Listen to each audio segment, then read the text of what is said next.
안녕하세요. 고려대학교 산업경영공학부 DSBA 연구실 석박통합과정 이유경입니다. 오늘 소개드릴 논문은 Efficient Learning with Retrieval Augmented Language Model이라고 불리는 아틀라스라는 논문에 대해서 발표하도록 하겠습니다. 먼저 해당 논문이 이제 트위터에 올라왔을 때 굉장히 많은 관심을 받았었는데요. 그러한 이유는 이 논문에 참여한 저자들의 이제 related paper를 보면 이 관심에 대한 정도를 확인을 할 수가 있습니다. 굉장히 관련된 연구를 오래 했던 유명한 연구자들이 함께 참여한 연구로 확인을 하실 수가 있고, 아마 이 영상을 보시는 분들도 이제 컨트리버나 FID 그리고 레그나 패스트 텍스트의 논문들을 다 들어보셨을 것 같습니다. 이런 연구진들이 참여해서 어떤 모델을 만들었는지에 대해서 굉장히 관심이 많이 갔었고, 제가 이런 논문을 분석해보고자 선정을 하게 되었습니다. 먼저 8월을 기준으로 최신에 나왔던 랭귀지 모델들을 확인을 해봤을 때 이 모델들이 나왔던 시기에 함께 나왔던 모델들이 어느 정도의 파라미터 사이즈를 가지고 있는지를 확인해 볼 수가 있는데요. 8월을 기준으로 비슷한 시기에 나왔던 논문들이 굉장히 많이 쏟아지고 있었고, 이때는 블렌더봇 같은 논문들이 나와서 굉장히 큰 파라미터를 자랑을 했었습니다. 이에 비해서 오늘 소개하고자 하는 아틀라스는 두 번째 로우에 존재했는데요. 이 아틀라스의 경우에는 기존의 다른 논문들에 비해서는 다소 작은 파라미터를 가지고 있는 랭귀지 모델로서 어떤 특징을 가지고 있는지 하나씩 살펴보려 합니다. 앞서 소개해드리려고 했던 이 아틀라스라는 논문을 한마디로 정리를 해본다면 Knowledge Intensive Task에서 Retrieval Approach를 통해서 이 퓨처 세팅으로 소타를 달성한 모델이다라고 한마디로 정리를 해볼 수가 있습니다. 하지만 사실 이런 한 문장을 들었을 때 명확하게 이 아틀라스 논문을 이해하기 위해서는 이 문장에서 나오는 여러 가지 단어들을 완벽하게 이해를 해야 이제 정확한 이해를 할 수 있었기 때문에 오늘은 아틀라스를 이해하기 위해서 필요한 토픽들을 먼저 정리한 후에 아틀라스의 메소드를 진행하도록 하겠습니다. 먼저 연구실 세미나를 진행을 할 때는 이 두 가지 개념들을 좀 나눠서 두 번의 세미나로 진행했기 때문에 먼저 아틀라스를 이해하기 위한 토픽들을 설명을 한 후 한번 서머리를 하고 그 다음에 아틀라스 메소드에 대해서 정리하도록 하겠습니다. 먼저 아틀라스를 이해하기 위해서는 제가 생각했을 때 세 가지의 정보들을 미리 알고 시작을 하면 훨씬 더 폭넓게 이해를 할 수가 있는데요. 첫 번째는 세미 파라메트릭 메소드, 그 다음에 인포메이션 리트리버, 그리고 knowledge intensive task 이 세 가지에 대한 포인트를 좀 어느 정도 이해를 하고 가면 좋습니다. 그래서 하나씩 살펴보도록 하겠습니다. 먼저 첫 번째 백그라운드인 세미 파라메트릭 메소드를 살펴보아야 하는데요. 이 방법론은 이름처럼 non-parametric 컴포넌트와 parametric 모듈을 함께 사용하는 하이브리드 방법론입니다. 그래서 non-parametric 컴포넌트는 이 knowledge랑 fit이 맞다라고 많이 들어보셨을 텐데요. 기존의 이 semi-parametric 메소드를 검색해 보시면 아래와 같은 장표를 이제 자주 보실 수가 있습니다. 여기서 장표를 하나씩 좀 설명을 해보자면 이 그림에서 제가 노란색으로 표기해둔 부분이 저희가 기존의 랭귀지 모델을 활용을 할 때 인풋 텍스트를 넣고 저희가 원하는 태스크에 맞는 아웃풋 프레딕션을 얻는 과정이라고 이해를 하시면 될 텐데요. 그렇기 때문에 여기서 나오는 파라메트릭 모델은 이제 랭귀지 모델, 라지 트랜스포머와 같은 어떤 모델을 의미합니다. 그러면 저희가 예를 들어서 인풋으로 텍스트를 넣고 아웃풋 프레딕션으로 분류 문제를 풀고 싶다고 했을 때 이 인풋값 텍스트를 잘 넣어서 이 분류를 잘 할 수 있도록 학습시키는 식으로 진행을 하기 때문에 여기서는 파라메트릭이라는 단어를 사용을 합니다. 다만 이 그림에서는 인풋이 들어가는 이 화살표 방향이 두 개인 것을 확인을 해볼 수가 있는데요. 앞서 노란색으로 표기한 파트를 풀기 위해서 서치를 기반으로 데이터베이스에 접근한 후 탑K 렐러번트한 케이스들을 가지고 와서 이 파라메트릭 모델의 인풋으로 같이 활용하고 있습니다. 즉 이 말은 저희가 학습만 하지 않고 이 학습에 필요한 무언가의 정보를 더 가지고 와서 아웃풋 프레딕션을 좀 도와주는 형태다라고 이해를 해볼 수가 있습니다. 조금 더 자세하게 설명을 하자면 이 non-parametric 컴포넌트가 아까 knowledge와 fit이 맞는다라고 말씀을 드렸었는데 이때 이 knowledge가 무슨 의미인지에 대해서 한번 더 생각을 해보아야 합니다. 저희는 이 knowledge라는 개념들을 뭐 여러 가지 방향으로 설명을 할 수가 있지만 그냥 지식이라고 생각을 해봤을 때 실제로 시간이 지남에 따라서 이 지식이라는 것은 점점 변화되기도 합니다. 예전에는 옳았던 정답이 지금 시점에서 봤을 때는 오답일 수가 있고 이 답의 형태가 변화되어 있을 수 있다라는 것들을 좀 생각을 할 수 있어서 업데이트가 가능해야 되고요. 그리고 이 널리지 같은 경우는 굉장히 해석력이 있어야 되고 조절할 수 있어야 되는 능력이 필요합니다.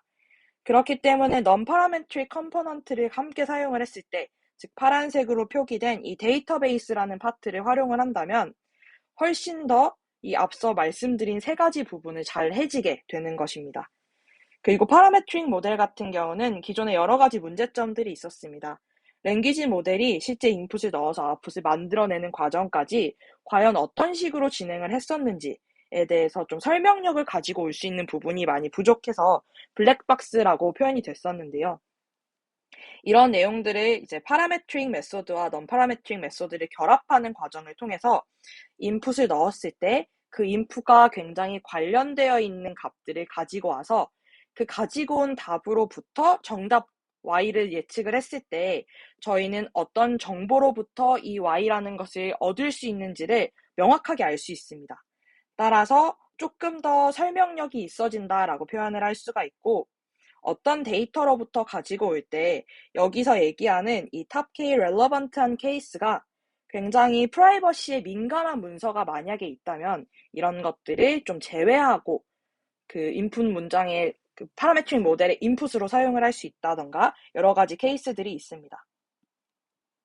그래서 먼저 이러한 컨셉들을 이해한 다음에 이 세미 파라메트릭 모델이 왜 나왔는지를 설명을 해야 합니다. 그렇기 때문에 저는 이제 라지 랭귀지 모델의 발전과 그에 대한 한계점들을 좀 정리를 해봤고요.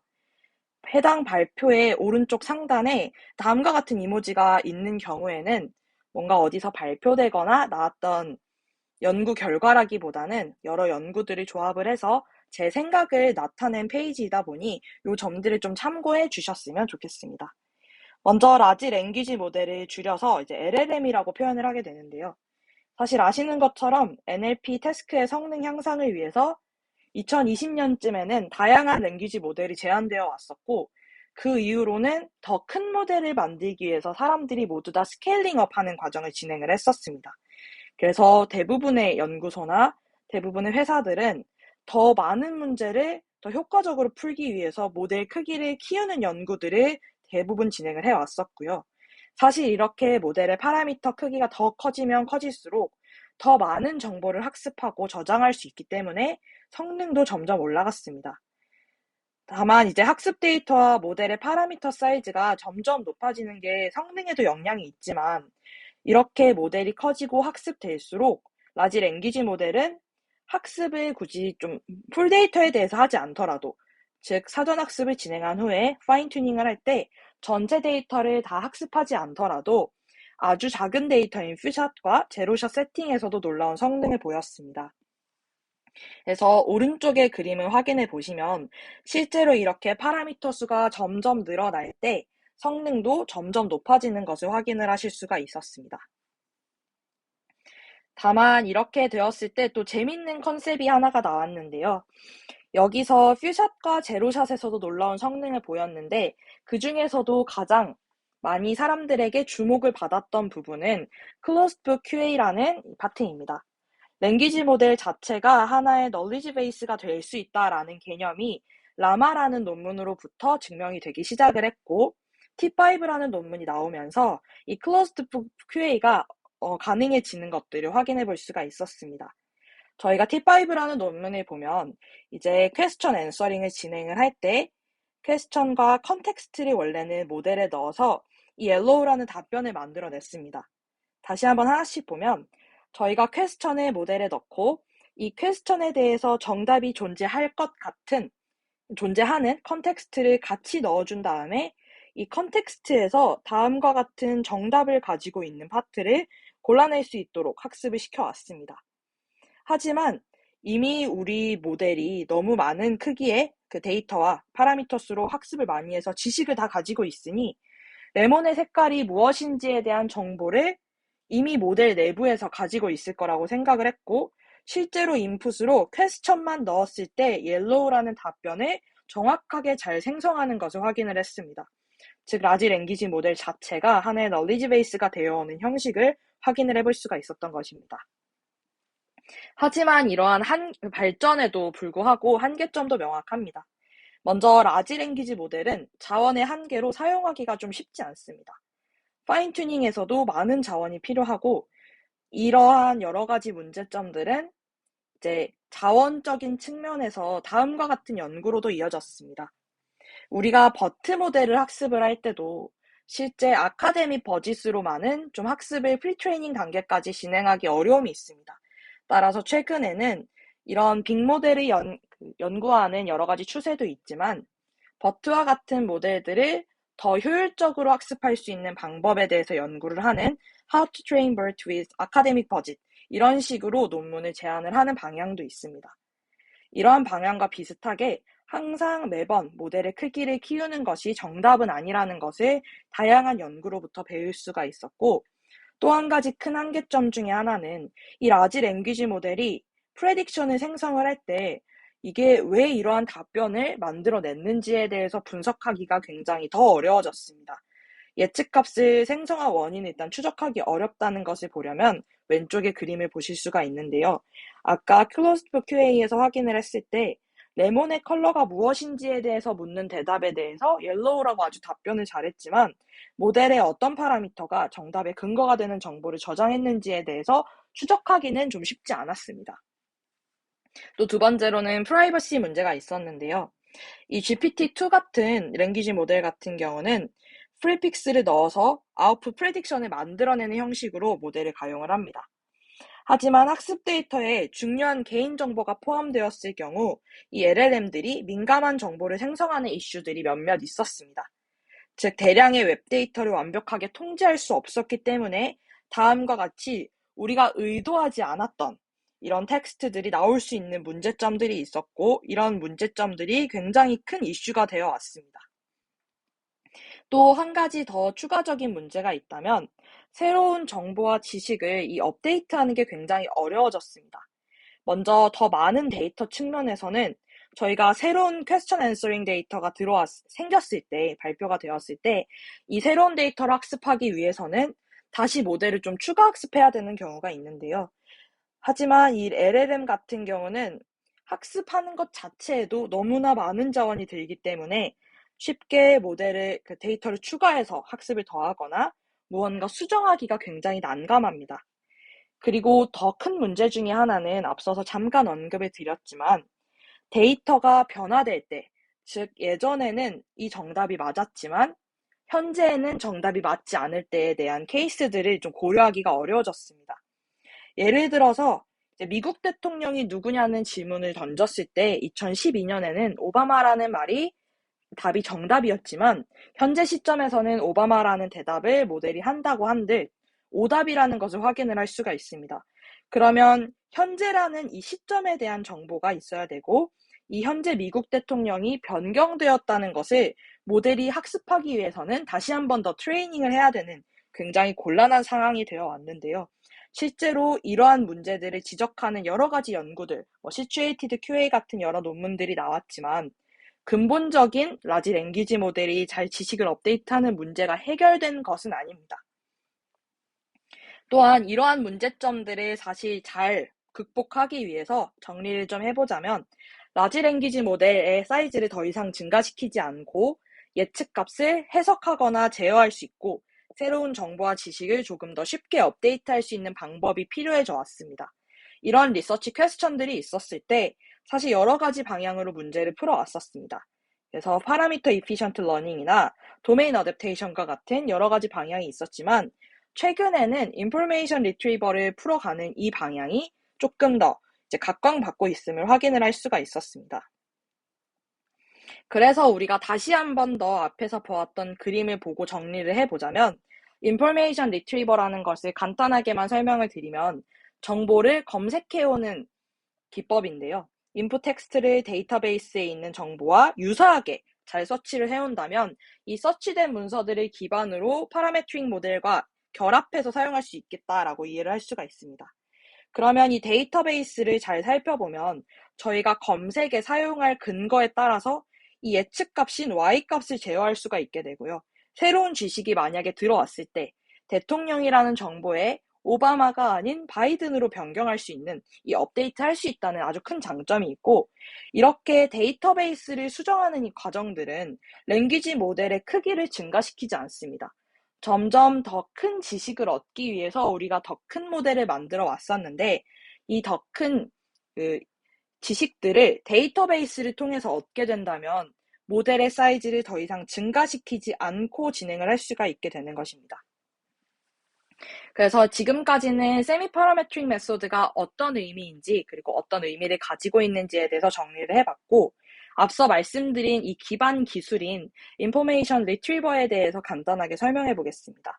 먼저 리트리버를 확인을 해보면 아래에 있는 2001년에 발표되었던 논문에 의하면 데이터 컬렉션으로부터 유스풀한 인포메이션을 잘 찾아내는 행위를 얘기합니다. 즉 저희가 가지고 있는 이러한 데이터 컬렉션 혹은 데이터베이스가 있었을 때 여기서 관련된 유용한 정보를 잘 뽑아오는 이 과정 전체를 인포메이션 리트리버라고 표현을 합니다. 근데 여기서 단순히 검색을 잘 하는 것보다 조금 더 명확하게 설명을 드리자면 이 인포메이션 리트리버는 오픈 도메인 퀘스천 앤서링과 함께 결합되어서 사용되기 시작을 했습니다. 조금 정리를 해보면 오픈 도메인 퀘스천 앤서링, 그러니까 퀘스천 앤서링과 인포메이션 리트리버는 전혀 다른 연구 분야였으나 이 오픈 도메인 퀘스천 앤서링이라는 태스크를 잘 풀기 위해서 결합해서 사용되는 형태이고요. 이렇게 결합되는 이 시점은 닥터QA라는 논문을 시작으로 뉴럴 ODQA 시스템을 연구하면서부터 진행이 되어 왔습니다. 여기서 제안하는 컨셉은 위키피디아라는 데이터베이스라고 하는 것을 좀 잘 활용하는 리트리버, 그리고 이렇게 잘 검색된 문서를 통해서 정답을 찾아내는 리더 파트로 구성된 두 가지 스테이지 어프로치가 제안되어 왔다고 이해를 해주시면 됩니다. 그래서 조금 더 자세하게 이 투 스테이지 모델을 정리를 해보면 리트리버와 리더 어프로치, 이 두 가지 스테이지를 가지고 있는 어프로치라고 이해를 해주시면 됩니다. 질문이 존재했을 때 이 질문에 대한 답변을 줄 수 있는 다큐먼트들을 뽑아내는 과정들이 필요합니다. 저희가 대통령이 누구냐라는 질문을 했을 때 그러면 대통령이 누구인지에 대한 답변을 할 수 있는 여러 가지 정답이 담겨 있는 문서들이 있을 텐데요. 이 문서들을 찾아오는 과정을 이제 위키피디아를 베이스로 해서 진행을 합니다. 그러면 요약을 해보면 질문의 답을 포함할 가능성이 높은 다큐먼트들을 검색하고 이렇게 검색된 다큐먼트에서 리더라는 파트를 통해서, 즉 랭귀지 모델을 통해서 적절한 답변을 찾아내는 과정을 거쳐왔습니다.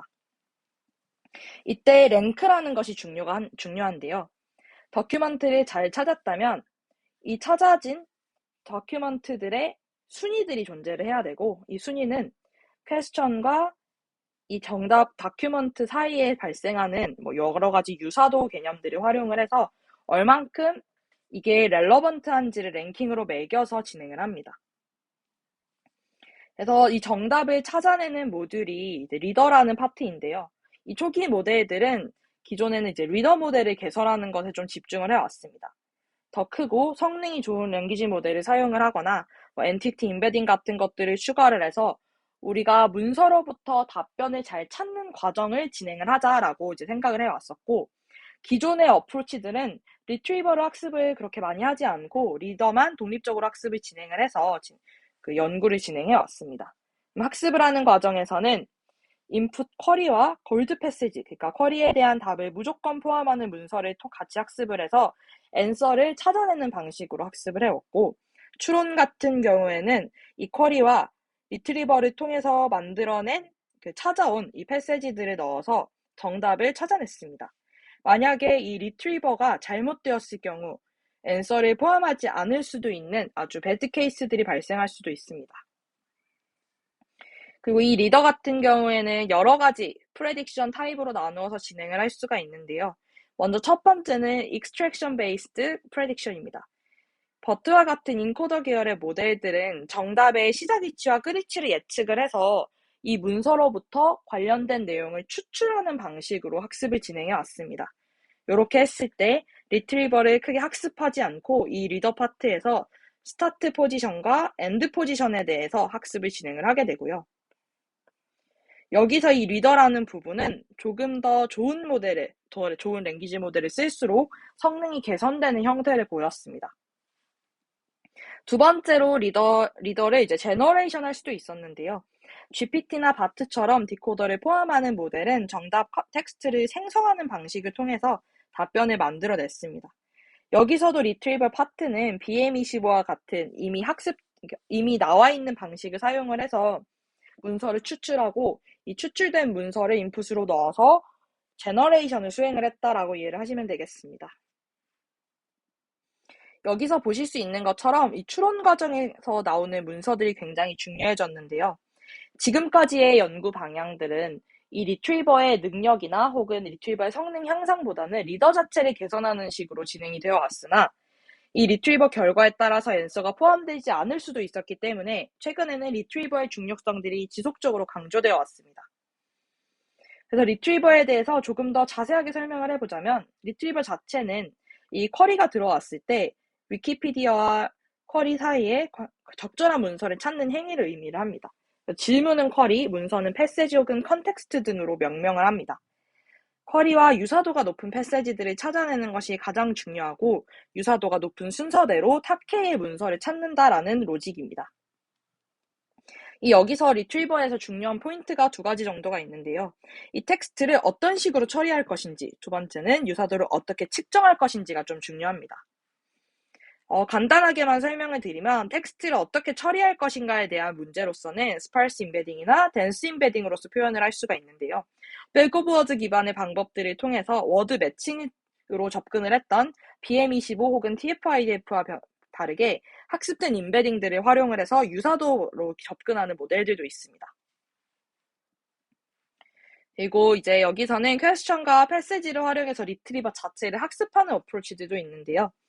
여러분들도 많이 들어보셨을 DPR이라는 논문에서는 퀘스천과 골드 패세지의 어노테이션이 필요한 상태에서 두 가지의 유사도를 기반으로 그 버트 모델을 두 가지를 사용을 해서 이 리트리버 자체를 잘 학습할 수 있는 방향으로 진행을 합니다. 그래서 DPR 자체를 설명하는 것은 이 발표의 메인은 아니기 때문에 연구실에서 발표한 다른 DPR 영상을 확인해 보시면 되겠습니다. 그리고 또 중요한 모델 중에 하나는 레그라는 모델이 있습니다. 이 모델도 저희 연구실에서 진행한 세미나가 있으니 정확하게 확인을 해보시면 되고 이 모델은 리트리버와 이 리더 파트인 제너레이터인 두 가지를 엔드투엔드로 학습하는 굉장히 중요한 모델 중에 하나이고요. 리트리브 패세지를 이 디코드 인풋으로 활용을 해서 직접 답변을 생성하는 방식으로 진행을 합니다. 이 모델 같은 경우는 퀘스천 앤서링 뿐만 아니라 팩트 베리피케이션이나 퀘스천 제너레이션에서도 사용되는 모습을 보였습니다. 그 다음에 또 중요한 논문은 FID라고 불리는 퓨전임 디코더 모델이 있습니다. 이 모델 같은 경우는 Retrieved Passage와 퀘스천을 인코딩한 후 모두 컨캣을 하고요. 컨캣 임베딩을 디코더에 넣어서 앤서를 생성하는 방식으로 진행됩니다. 이 FID라는 모델 기점으로 굉장히 다양한 모델들이 FID를 기반으로 나왔는데요. FID KD 같은 경우에는 인코더와 디코더 사이의 크로스 어텐션 값을 유사도 점수로 활용을 해서 리트리버를 진행을 합니다. 그 다음에 아까 말씀드렸던 두 번째 포인트인 유사도를 어떤 방식으로 측정할 것인가가 또 굉장히 중요한 문제인데요. 쿼리의 임베딩과 패세지의 임베딩 사이의 내적 혹은 코사인 유사도 등을 활용을 해서 이 유사도를 측정을 해왔고 이제 최근 논문들은 임베딩 자체를 내적하거나 코사인 유사도를 활용하는 방법보다는 크로스 어텐션을 통해서 구해진 스코어를 이 유사도 점수다라고 보고 사용을 했습니다. 그래서 다음과 같은 식으로 좀 정리를 해볼 수가 있는데 여기서 나왔던 유사도를 구하는 개념이 아틀라스 페이퍼에서도 거의 비슷하게 적용이 되기 때문에 조금 더 자세하게는 뒤에서 설명드리도록 하겠습니다. 그리고 세 번째 백그라운드로서는 이렇게 리트리버와 세미 파라메트릭 메소드가 어떤 태스크에서 강세를 띠는지에 대해서 설명을 해드리도록 하겠습니다. 2021년에 페이스북에서 나왔던 이 킬트라는 데이터셋은 Knowledge Intensive Task라고 해서 External Knowledge Source를 활용을 해서 문제를 풀이하는 NLP 태스크들을 의미를 했습니다. 이 데이터셋은 5가지 태스크로 이루어진 11개의 데이터셋들을 의미를 하고 오픈 도메인 퀘스천 앤서링, 팩트 베리피케이션, 플롯 필링, 엔티티 링킹, 오픈 도메인 다이얼로그 등과 같은 이 외부 널리지에 대해서 굉장히 민감한 데이터셋들을 사용을 합니다. 여기서는 이 널리지를 활용해야 되기 때문에 인포메이션 리트리버 기반으로 세미 파라메트릭 메소드를 평가하기 위해 좀 적합한 데이터이고요. 실제로 어떤 정보를 잘 가지고 오느냐 그리고 그 정보를 가지고 문제를 풀어내느냐가 다 중요하기 때문에 널리지 인텐시브 태스크라고 불리고 있습니다. 이 태스크들을 조금 간단하게 보자면 이제 여러 가지 데이터셋 중에서도 팩트 체킹을 살펴보면 저희가 어떤 특정 문장이 팩트에 기반하는지 아닌지를 확인하려면 실제 위키피디아에서 이 내용이 진실인지 아닌지에 대한 근거를 가지고 있어야 됩니다. 그래서 이런 태스크들은 이 근거를 잘 찾는 과정들이 굉장히 중요해서 리트리버가 굉장히 강세를 띠는 모델이고요. 특히 아틀라스 같은 경우는 이 킬트에서 소타를 달성했기 때문에 이 데이터셋이 갖는 의미가 굉장히 큽니다. 일단 지금까지 진행한 내용들을 좀 서머리를 해드리면 아틀라스라는 새로운 모델을 이해하기 위해서 필요한 세 가지 선행 지식들을 정리를 했습니다. 세미 파라메트릭 메소드는 파라메트릭 메소드와 이제 넌 파라메트릭 메소드를 결합을 해서 두 가지 메소드의 장점을 모두 취하는 방법론이었습니다. LM의 크기를 지속적으로 키우지 않아도 해석, 제어 가능한 모델을 구축할 수가 있었고 이를 가능하게 한 핵심 아이디어는 인포메이션 리트리버였습니다. IR 같은 경우는 ODQA의 성공과 함께 더 많이 발전되었고요. ODQA는 투페이즈의 전략을 취하고 있음을 살펴봤습니다. 인포메이션 리트리버가 핵심인 세미 파라메트릭 메소드는 ODQA에서만 미닝풀하지 않고 전반적인 널리지 인텐시브 태스크에서 적절한 것도 좀 확인을 해볼 수가 있었습니다. 지금부터는 아틀라스를 소개해 보도록 하겠습니다. 먼저 아틀라스는 로어 파라미터에서도 퓨처 세팅에서 좋은 성능을 보이는 리트리버 어그멘티드 LM을 제안했습니다. 여기서 얘기하는 로어 파라미터 같은 경우는 최근에 많이 등장을 했던 LLM에 비해서 좀 파라미터 수가 작다는 이야기입니다. 그리고 이 모델 같은 경우는 컨트리버와 퓨전인 디코더를 결합한 형태이고요. 각 모듈별로 다양한 학습 전략에 대한 실험을 진행을 했습니다. 그래서 이 모델은 두 가지 이 서브 모듈들이 어떻게 하면 잘 학습될 것인가, 한 번에 학습될 것인가를 잘 체크하기 위해서 조인트 프리트레이닝을 진행을 하고 다양한 실험을 통해서 가장 효과적인 학습 전략을 제안을 합니다. 일단 이 모델에서 가장 중요한 점 중에 하나는 이 킬트 데이터셋을 풀이할 때 텍스트 투 텍스트 프레임워크를 따르고 있습니다. 그리고 여기서 다루는 태스크가 널리지를 필요로 하고 있는데 이때 널리지를 찾아내는 방법을 잘 하기 위해서 이 리트리버를 사용을 하고 리트리버를 잘 한 다음에 텍스트 투 텍스트 모델을 강화하고자 하는 목적을 가집니다. 크게 아키텍처는 리트리버와 랭귀지 모델 두 가지로 나뉘고요. 컨트리버와 퓨전인 디코더를 베이스로 해서 발전을 시켰습니다. 여기서 리트리버를 잘 해서 퀘스천과 함께 들어갈 패세지들을 잘 디파인을 해주고 이렇게 만들어진 패세지와 퀘스천들을 잘 인코딩 한 다음에 디코더를 통해서 실제 앤서까지 제너레이션하는 형식으로 진행됩니다. 두 가지를 함께 잘 학습을 하기 위해서 리트리버가 만들어내는 것 그리고 이 랭귀지 모델이 최종적인 답변을 만들어낼 때 전체적인 두 가지 모듈들이 함께 학습이 되기 위해서 조인틀리하게 트레이닝한다라고 표현을 하고 있습니다. 그리고 여기서 먼저 나오는 첫 번째 파트인 리트리버에서는 이제 컨트리버를 사용을 하고 있는데요. 왼쪽 그림인 DPR 모델과 컨트리버가 굉장히 유사한 형태로 생겼지만 크게 다른 점 중에 하나는 학습 과정에서 퀘스천과 그 퀘스천에 해당하는 그라운드 트루스 패세지를 사용하느냐 사용하지 않느냐로 나뉩니다. 실제로 저희가 보고 있는 퀘스천 앤서링 데이터셋 같은 경우는 퀘스천과 그에 대한 패세지가 미리 다 어노테이션이 되어 있는 형태인데요. 실제로 컨트리버에서는 이 퀘스천과 패세지에 대한 어노테이션을 모든 케이스에 대해서 다 하는 것이 굉장히 비용이 많이 드는 작업이다라는 것을 좀 모티베이션으로 삼으면서 두 가지에 대한 어노테이션이 없는 상황에서도 도큐먼트와 굉장히 렐러번트한 그 문단을 찾아서 두 가지를 함께 학습할 수 있는 전략을 취합니다. 이때 여기서 적용하고 있는 이 학습 프레임워크는 모코로부터 만들어진 이 모멘텀 인코더를 활용하는 경향이 있습니다. 그 왼쪽에 있는 DPR 같은 경우는 버트 두 가지를 독립적으로 학습을 해서 사용을 한다면 오른쪽에 있는 것은 인코더와 모멘텀 인코더를 사용을 해서 학습을 진행을 하고 여기서 나오는 아웃풋 레프레젠테이션의 다 프로덕트를 구해서 렐러번스 스코어를 계산을 하고 있습니다. 두 번째 파트는 랭귀지 모델 파트인데요. 여기서 사용하는 퓨전인 디코더 같은 경우는 다음과 같은 그림의 모양을 다루고 있습니다.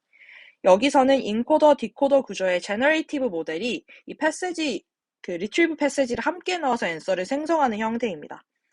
여기서 보시면 인코더에 들어가는 텍스트가 퀘스천과 패세지들을 모두 결합을 해서 디코더에 넣어주고 있는 형태가 될 텐데요. 아까 말씀드렸던 것처럼 원래는 퀘스천을 보고 관련이 있을 것 같은 패세지들을 리트리브 한 다음에 이것들을 탑K 개수로 잘라서 넣어서 학습을 한다라고 말씀을 드렸습니다. 근데 여기서 보시면 패시지와 퀘스천을 같이 결합을 해서 인코더에 넣은 다음에 컨캣한 것을 디코더에 넣고 있기 때문에 몇 가지 장점들을 취할 수가 있는데요. 지금 여기서 합쳐주는 이 컨캣되어서 들어가는 형태가 이제 다음과 같이 레프레젠테이션 단에서 진행되고 있습니다.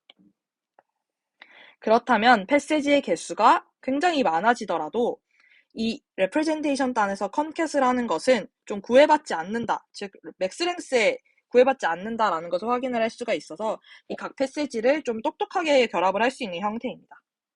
그리고 이렇게 패시지를 찾아오는 방식은 사용하는 리트리버에 따라서 달라지는데 그 말이 어떤 의미냐면 저희가 퀘스천에 따라서 할당되는 여러 가지 탑K 그 패시지가 존재할 텐데요. 이 빨간색 박스로 표현된 부분은 퓨전인 디코더에서도 어떤 리트리버를 사용하느냐에 따라서 퀘스천과 패시지 이렇게 할당된 퀘스천과 패시지 페어를 만드는 조합이 달라지게 됩니다.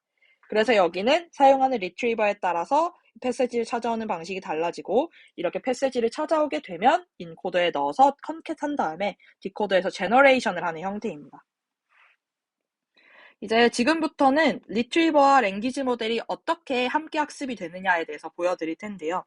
이 저자들이 주장하는 바에 의하면 리트리버를 학습할 수 있는 시그널을 제공을 랭귀지 모델로부터 하겠다라는 목적을 가집니다.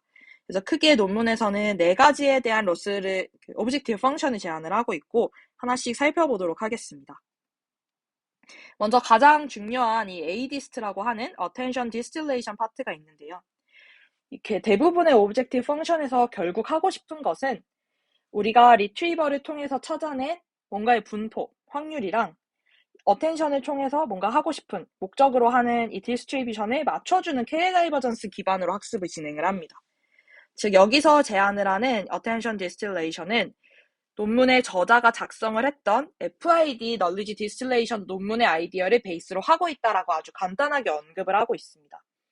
먼저 파란색 같은 경우는 리트리버를 통해서 검색된 탑K 더큐먼트 DK가 존재할 때 그 중에서 이 DK가 뽑힐 스코어에 대한 확률입니다.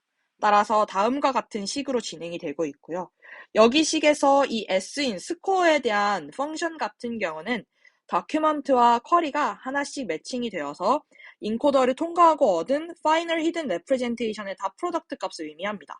DK는 하나의 값이 아니라 이 K개에 대한 집합을 모두 의미하는 것이기 때문에 다음과 같은 식으로 구성을 하게 되면 여기서 이제 FID KD 페이퍼에서 나오는 식과 굉장히 유사한 형태를 보인다는 걸 확인을 할 수가 있습니다. 그리고 앞서서 나오는 이 attention probability 같은 경우는 논문에서 언급을 하기로는 그 FID KD인 오리지널 페이퍼에서 제안한 디코더 크로스 어텐션 스코어를 좀 변형한 형태입니다 라고만 언급을 합니다. 그래서 조금 더 자세하게 설명을 해보면 저희가 알고 있는 크로스 어텐션 같은 경우는 인코더와 디코더 어텐션을 의미를 하고 이때 정리를 해야 되는 것은 쿼리가 디코더, 키와 밸류가 인코더로부터 나오는 값이라는 것을 알고 있어야 됩니다. 그렇다면 지금 상황에서 퀘스천과 패시지가 인코더에 들어가서 나오게 되고 저희가 디코더에서는 이 디코더의 값이 이제 쿼리로 생각이 된다면 만약에 학습을 하는 과정에서 퀘스천과 패시지를 넣었을 때 저희가 얻고 싶은 이 앤서가 다음과 같이 정의가 되어 있다라고 하면 이 값과 퀘스천과 패시지 사이에 렐러번스 스코어를 높이게 되면 이제 정답을 더 잘 만들어내지 않을까라는 그 아이디어를 기반으로 만들어진 것입니다. 그렇기 때문에 여기서 키와 밸류 그리고 쿼리가 어디로부터 들어와서 렐러번스 스코어를 구하는지를 생각을 해보아야 합니다. 그러면 다시 한번 좀 정리를 해보면 저희는 기존에 퀘스천에 대한 레프레젠테이션, 패시지에 대한 레프레젠테이션을 구해서 두 가지 사이에 발생하는 시밀러리티 혹은 렐러번스 스코어를 구해왔지만 지금 여기 FID에서 제안을 하고자 하는 방법은 퀘스천과 패시지가 있을 때 앤서와의 유사도를 조금 높여서 앤서를 잘 생성하는 문제이다라고 이해를 할 수가 있겠습니다. 그리고 여기 제가 이제 BOS라는 토큰에 박스를 쳐두었는데 이게 논문에서는 정답 앤서에 해당하는 모든 값을 다 민해서 사용하는 케이스, 맥스로 사용하는 경우, 가장 첫 번째만 사용하는 경우에 대한 모든 실험을 진행을 하고 있으나 이 코드와 논문에 살짝 다른 점이 있어서 일단 논문에서 언급하는 대로 BOS로 가지고 왔습니다. 여기서 얘기하는 거는 첫 번째 토큰을 사용을 했을 경우를 얘기를 하고 있어서 지금 이 케이스 같은 경우는 쿼리의 가장 첫 번째 토큰과 키와 밸류의 크로스 어텐션을 구하는 형태로 장표에서 설명을 했지만 실제 코드를 보면 여러 가지 케이스들에 대해서 다 확인을 해볼 수가 있습니다. 논문에서도 모든 케이스를 다 언급을 하고 있습니다. 즉, 첫 번째 토큰만 사용하는 케이스, 그리고 전체에 대한 각각 토큰의 모두 민한 값 등등을 다 사용을 하고 있는 상태이고요. 실제로 논문에서는 민하고 있는 내용이 나오기는 하지만 지금 이 알파 제로라는 게 사실 첫 번째 토큰에 대해서 언급을 하고 있는 노테이션이기는 해서 저희가 이 값을 좀 논문에 있는 대로 가지고 왔습니다. 네, 두 번째 오브젝티브 펑션 같은 경우는 EMDR이라는 파트인데요. 여기서 이제 저희가 원래 알고 있는 리트리버와 랭귀지 모델의 순서를 잘 생각을 해보면 쿼리를 넣었을 때 DK라는 다큐먼트를 찾을 확률, 그리고 여기서 DK와 쿼리를 같이 넣었을 때 우리가 원하는 앤서를 찾을 확률을 같이 곱해줘서 랭귀지 모델과 이 리트리버를 동시에 학습할 수 있는 오브젝티브 펑션을 제안을 합니다. 세 번째는 perplexity distillation이라는 파트인데요. 여기서 나오는 값들에서 이제 좀 살펴봐야 하는 점은 attention distillation과 동일한데 여기에 들어가는 이 probability가 기존 값에 이제 삽입되는 형태입니다. 즉, 이 pk 자리가 기존의 attention probability가 들어가는 파트에 대체될 수 있으면 이제 pdist라고 부른다라고 이해를 하시면 되겠습니다. 여기서 나오는 여기 빨간색 밑줄 그어놨던 이 파트 같은 경우는 쿼리와 DK를 함께 넣었을 때 앤서를 찾을 확률에 대해서 이야기를 하고 있는 상태입니다. 그리고 마지막은 리버너 퍼플렉시티 디스틸레이션이라고 하는 루프를 의미를 하는데요. 이 루프를 통해서 탑K 다큐먼트, 즉 저희가 리트리버를 통해서 찾아낸 이 다큐먼트에서 문서 하나를 제거했을 때 얼마나 성능이 나빠지는 것을 측정하기 위해서 다음과 같은 오브젝티브 펑션을 쓰고 있다라고 언급을 하고 있고, 여기서 보면 달라지는 점은 딱 하나입니다. 전체 DK에서 특정 하나의 문서를 제외했을 때에 대한 스코어를 이제 P-loop이라고 지정을 하고, 앞선 ADS트와 동일하게 이 P에 대한 어텐션 값이 이 다음과 같은 값으로 대체되는 형태라고 이해를 해주시면 되겠습니다. 네, 그리고 그 다음은 프리텍스트 태스크로서 진행되는 것은 이제 프리픽스 랭귀지 모델, 마스크드 랭귀지 모델링, 그리고 타이틀 투 섹션 제너레이션이라고 나타내는 세 가지 파트입니다. 그리고 여기서 나오는 MLM 같은 경우는 T5에서 제안되었던 모디파이드 MLM을 의미하는 것이고요. 여기서 마스킹이 될 때는 이제 스팬에 대해서 마스킹이 되는 형태가 되겠습니다. 그리고 리트리버를 좀 잘 파인튜닝하기 위해서 리트리버는 미리 임베딩을 생성해둔 뒤에 적절한 쿼리에 대응되는 값을 찾아왔습니다. 이를 이제 컬버트 같은 논문에서는 오프라인 인덱싱이라고 표현을 하고 있고요. 리트리버와 LM이 학습됨에 따라서 저장되었던 임베딩은 irregularly 업데이트되어야 합니다. 하지만 다큐먼트 양이 많을수록 인덱싱에 소요되는 계산 비용이 증가하고 이런 계산 비용은 파인튜닝에서 필요한 계산 비용보다 더 많은 오버헤드가 필요할 수가 있습니다. 그래서 효과적인 방법이 필요했고요.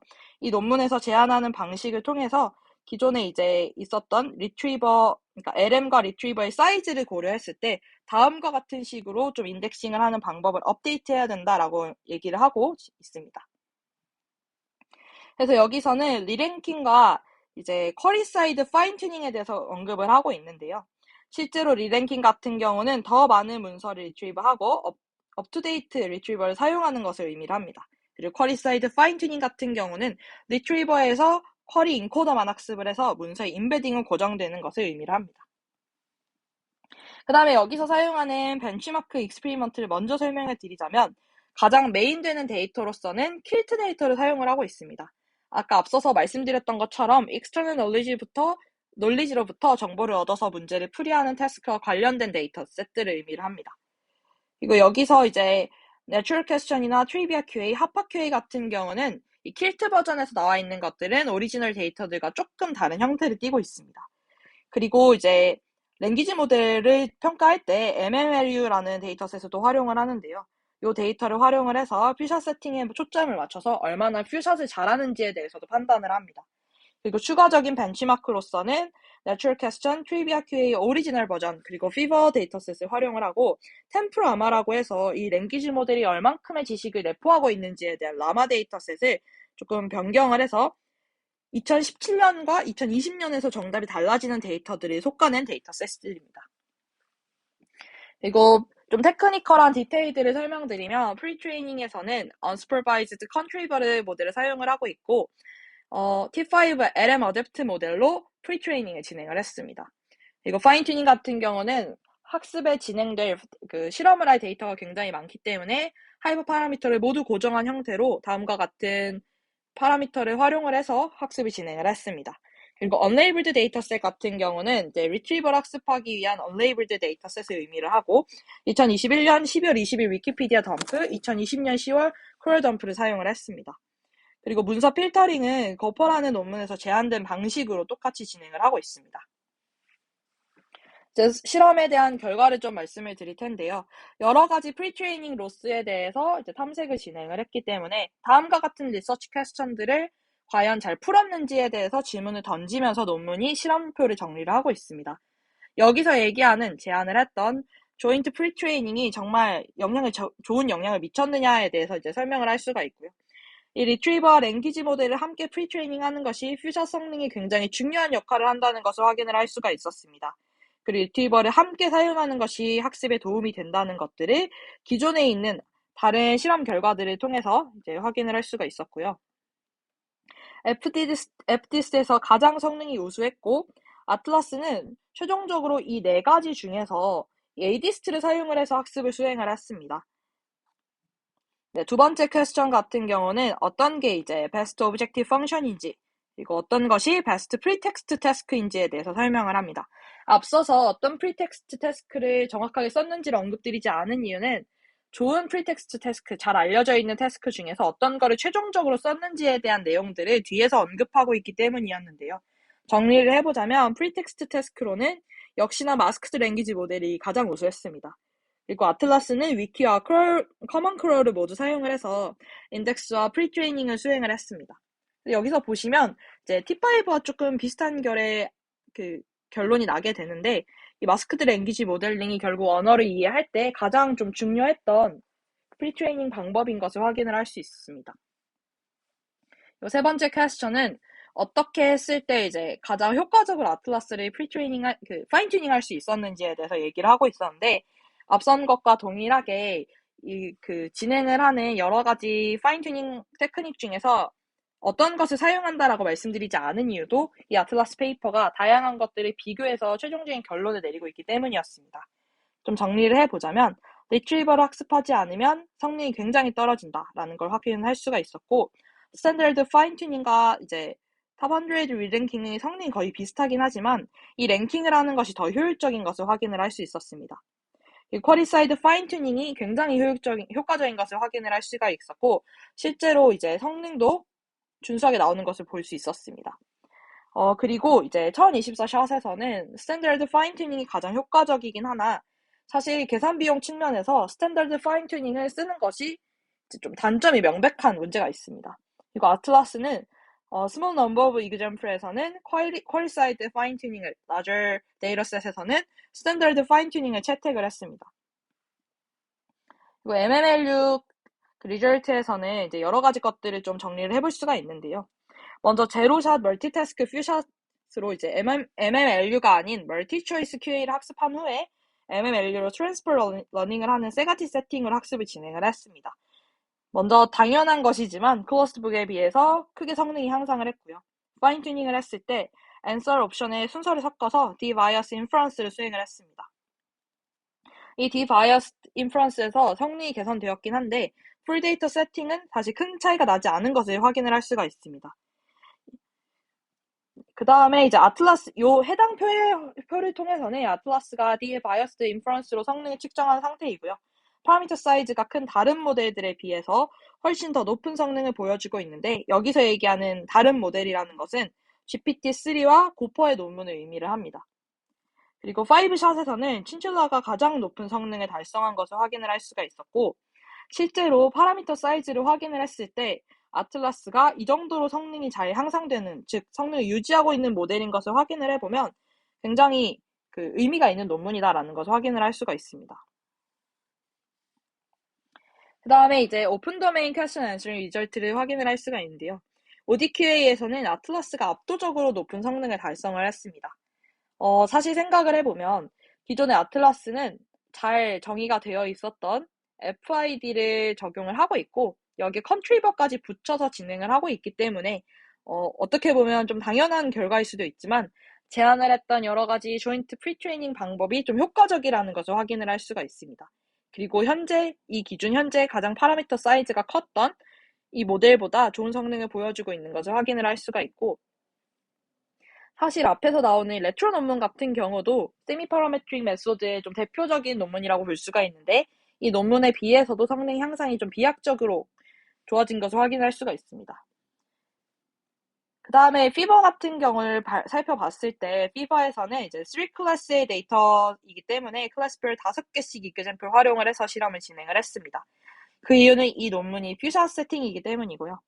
그래서 클래스별 5개씩 있기 때문에 시작하는 이 샷 자체가 15개부터 시작을 하게 됩니다. 여기서도 역시나 높은 성능을 달성을 했습니다. 이 키트 리절트를 전체 다 살펴봤을 때 아틀라스가 풀 트레이스에서 사용하는 베이스라인들과 비교를 했을 때도 우수한 성능을 보였고 릴레이션 익스트랙션에서는 베스트 성능을 달성하지는 못했습니다. 근데 여기서 QA와 다이얼로그에서는 높은 성능을 보였다는 이제 점들을 체크해 볼 수가 있었습니다. 그리고 MMLU Retrieval Analysis를 좀 확인해 보면 가장 왼쪽에 있는 표에서는 이 MMLU에서 도메인별 Retrieved Passage를 사용하는 이 source에 대해서 분석을 진행을 했습니다. 그리고 중간 같은 경우는 Retrieval Document가 좀 더 많아지면 많아질수록 정답을 포함할 확률이 높아진다는 분석들을 할 수가 있었고요. 오른쪽에서는 Retrieved Document에서 답변 빈도에 따른 MMLU 정확도, 빈도에 대한 이런 것들을 체크를 봤을 때 빈도와 정확도가 좀 비례하는 것을 확인을 할 수가 있었습니다. 근데 이 논문에서는 아틀라스의 인터프리터빌리티와 리퀴지가 큰 연관성이 없다라는 것을 좀 확인할 수가 있었고 지금 같은 경우는 사실 이 논문이 살짝 변경된 부분이 있기는 한데 일단 이 논문을 읽었을 때 시점으로 다음과 같은 사실 분석이 아틀라스의 이 어널리시스에 들어가는 게 좀 적절한가에 대한 생각을 했었습니다. 그리고 그 다음에는 temporal sensitivity와 이제 updatability에 대해서 설명을 할 텐데요. 먼저 템플아마 같은 경우는 어떤 시점에는 정답이었으나 그 다음 시점에서는 정답이 아닌 경우에 대한 데이터 셋들입니다. 이 아틀라스는 retrieval 데이터가 시간에 예민하게 반응하는 것을 확인을 할 수 있었고 테스트 셋 이어가 정확하게 매칭될 때 성능이 크게 향상되는 모습을 보여주고 있습니다. 이 내추럴 퀘스천 같은 경우에서도 위키피디아 덤프가 달라졌을 때, 즉 위키피디아도 시간에 따라서 이 지식들이 달라지게 되는데요. 실제로 시간에 따라서 파일이 달라질 때 전체적인 성능도 굉장히 차이가 나는 것을 확인을 할 수가 있었고 이 내추럴 퀘스천에서 가장 많이 사용되는 2018년 데이터에서 가장 높은 성능을 보이는 것을 확인할 수가 있었습니다. 네, 이제 결론입니다. Retrieval Augmented Language 모델인 아틀라스에 대해서 살펴봤고 Retriever와 LM을 jointly pre-training해서 퓨샷에서도 좋은 성능을 보였습니다. 특히 Knowledge Intensive Task에서 높은 성능을 보였고 QA에서 소타를 달성을 했습니다. 다양한 pre-training, pre-text task 전략들을 실험적으로 비교해서 가장 좋은 방법론들을 조사했고 저자들의 선행 연구를 결합해서 모델들을 제안한 게 이제 좀 대가가 아니고서는 할 수 없는 모델 구조였습니다. 하지만 정량평가 외에 추가적인 성능 분석과 왜 다음과 같은 구조가 성능 향상에 도움이 되었는지에 대해서 좀 더 자세한 설명이 있었으면 하는 아쉬움이 존재했습니다. 이 논문이 다소 불친절한 경향이 있었는데 여기서의 얘기하는 불친절하다는 것은 이제 로스나 오브젝티브 펑션에 대한 설명이 엄청나게 자세하게 되어 있지 않았다라는 의미이고요. 조금 더 정확한 이해를 하기 위해서는 저자들의 선행 연구인 컨트리버나 FID들을 모두 읽었을 때 좀 정확하게 이해를 할 수 있었다는 점이 아쉬웠습니다. 네, 그리고 마지막으로는 제가 이 발표를 준비하면서 각 페이지별 레퍼런스들 왼쪽 하단에 모두 기입을 했지만 공부를 할 때 좀 추천드리는 레퍼런스들을 간단하게 정리를 해보았습니다. 네, 제가 준비한 발표는 여기까지입니다. 감사합니다.